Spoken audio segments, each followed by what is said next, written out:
allegorical tale of the story of Jonah.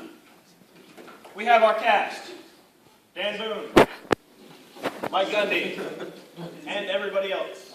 I'll be your narrator today. Now, our day starts with Dan Boone on the toilet.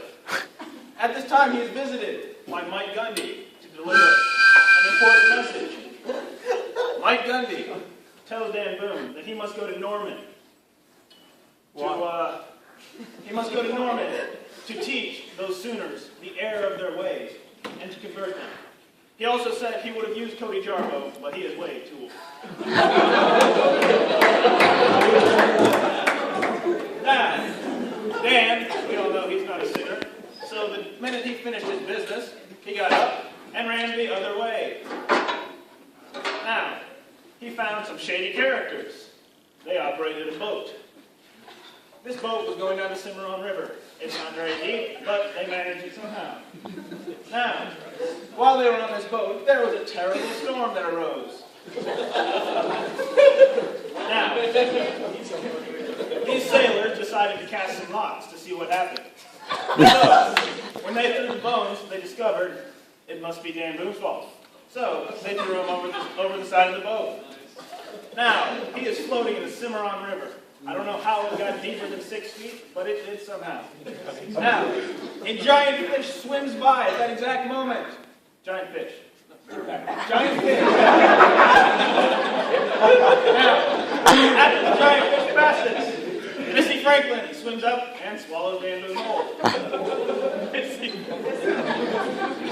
Now, at this point, Dan is in the belly of Missy Franklin.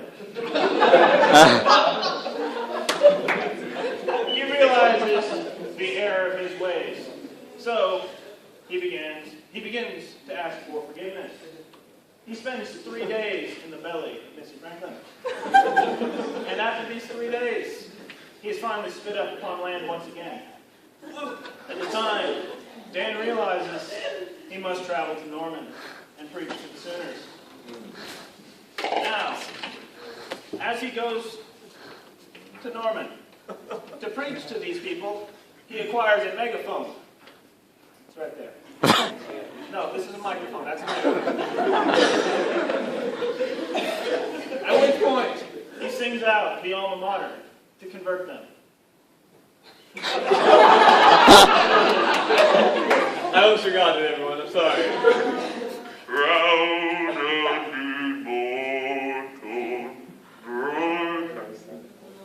All right. Now, upon attempting to finish the alma mater, Dan Boone leaves the city. Don't forget your flower. Oh, thanks for the flower, Norman. Now, he goes over here to watch what happens. Now, at this time, all of Norman begins to repent. They throw down their awful t-shirts, and they hold up their foam fingers. Dan Boone is watching this. He is sitting on a hill. In order to provide shade, Mike Gundy had provided Dan with a wonderful plant for shade.